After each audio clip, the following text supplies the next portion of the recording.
मोदी सरकार के 11 वर्ष बीजेपी चलाएगी संकल्प से सिद्धि अभियान। नगर में होंगे अनेक आयोजन। पीएम नरेंद्र मोदी के 11 वर्षों के विकास कार्य उपलब्धियों को घर घर पहुंचाएगी भाजपा।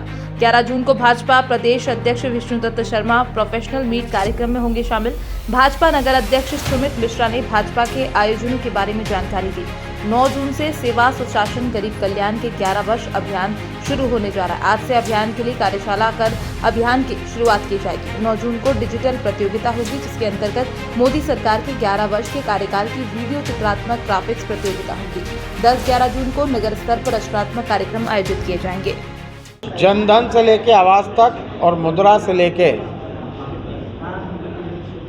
मुझे लगता है कि आयुष्मान तक भारतीय जनता पार्टी के हमारे यशस्वी प्रधानमंत्री और देश के नायक ही नहीं अपितु विश्व के महानायक नरेंद्र मोदी जी की सरकार के 11 वर्ष पूर्ण हो रहे हैं और इस पूरे अभियान को संकल्प से सिद्धि अभियान के तहत भारतीय जनता पार्टी अनेक आयोजन कर रही है, जिसके अंतर्गत आज हमारे ज़िले की कार्यशाला भाजपा कार्यालय पर है। 9, 8 और 9 तारीख को हम डिजिटल ग्राफिक्स की प्रतियोगिता करेंगे। 11 तारीख को मध्य प्रदेश के यशस्वी प्रदेश अध्यक्ष विष्णुदत्त जी शर्मा की उपस्थिति में प्रोफेशनल्स को लेकर एक बड़ा संवाद का कार्यक्रम होगा। इसके साथ प्रत्येक मंडल स्तर पर विकसित भारत जनसभा होगी और वार्डों में 2 से 3 जगह पर शहरी केंद्रों पर चौपाल लगाई जाएंगी और आयुष्मान कार्ड के एक भी योग्यता धारक इस योजना से वंचित ना रहें। उन सब के आयुष्मान के कार्ड बन जाएं 70 साल से अधिक उम्र के व्यक्तियों के। इसके लिए भारतीय जनता पार्टी एक अभियान के तहत घर घर जाकर हमारे कार्यकर्ता नरेंद्र मोदी जी की सरकार की विकास के पर्चे और उनके निवास पर जाकर 70 साल से अधिक व्यक्ति की आयु वाले व्यक्ति का आयुष्मान कार्ड बने, इसकी चिंता करेंगे।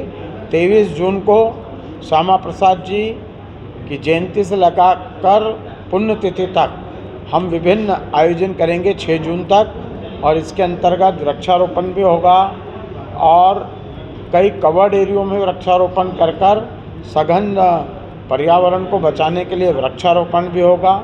15 जून से 20 जून तक योग शिविर मंडल स्तर पे होंगे और 21 जून को प्रत्येक कार्यकर्ताओं से आग्रह है कि वे अपने अपने क्षेत्र में योग के कार्यक्रम में भाग लेकर गैर राजनीतिक आयोजन करें। इस प्रकार से पार्टी आज 5 जून से लगाकर 6 अगस्त तक वृक्षारोपण, संकल्प से सिद्धि, नरेंद्र मोदी जी की सरकार को लेकर जनता के बीच में जाना, आयुष्मान कार्ड बनवाना, प्रोफेशनल समिट आयोजित करके एक बड़ा कार्यक्रम 11 तारीख को भी करने का पार्टी ने तय किया है और इसी प्रकार के कार्यक्रमों की हमारी रचना है।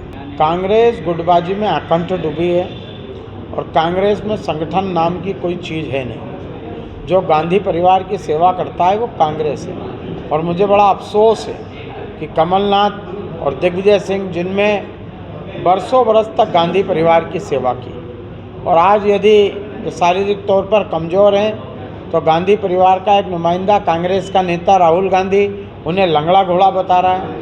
कभी बोलता है कि बारात के घोड़े और रेस के घोड़े। मैं इस बात की जीतू पटवारी का इत्तेफाक रखता हूं और मुझे लगता भी है कि जीतू पटवारी और राहुल गांधी को भी एक बात तय करना चाहिए कि जो रेस का घोड़ा है वो अलग होता है और बारात का घोड़ा अलग होता है। अब राहुल गांधी पहले ये तय कर लें कि बारात के घोड़े जीतू पटवारी को उन्होंने कांग्रेस के प्रदेश अध्यक्ष का रेस का घोड़ा क्यों बना रखा है, जबकि उनके ऊपर जिस प्रकार से आरोप लग रहे हैं, जिस प्रकार से कांग्रेस में एकला चलो की भावना चल रही है, जिस प्रकार से कांग्रेस में लगातार वरिष्ठ नेता या तो कांग्रेस छोड़ चुके हैं या कांग्रेस से उनका मोह भंग हो गया है। सुरेश पचौरी हों और भी अनेक नेता हैं जो कांग्रेस छोड़ रहे हैं। आज कमलनाथ और दिग्विजय सिंह अपने बुढ़ापे की जितनी दुर्गति के दौर से गुजर रहे हैं, मुझे ऐसा उनसे व्यक्तिगत आग्रह उन दोनों नेताओं को कि राहुल गांधी के इशारे पर आपको कांग्रेस कार्यालय से बाहर देकर निकाला जाए, उसके पहले वे राजनीति से वानप्रस्थ की ओर बढ़ जाए। कांग्रेस में जब संगठन ही नहीं है तो सृजन किस बात का होगा। कांग्रेस में ना तो कोई संगठन का ढांचा बता है और ना ही कोई अनुशासन बचा है। कांग्रेस में केवल और केवल एक चीज़ बची है और वो है व्यक्तिवाद, पेशावाद, भ्रष्टाचारवाद और भ्रष्टाचार की जननी कांग्रेस और कांग्रेस के नेता केवल भ्रष्टाचार करना जानते हैं या फिर पैसे वालों को पद देना जानते हैं और पैसे के आधार पर पद को बेचना जानते हैं।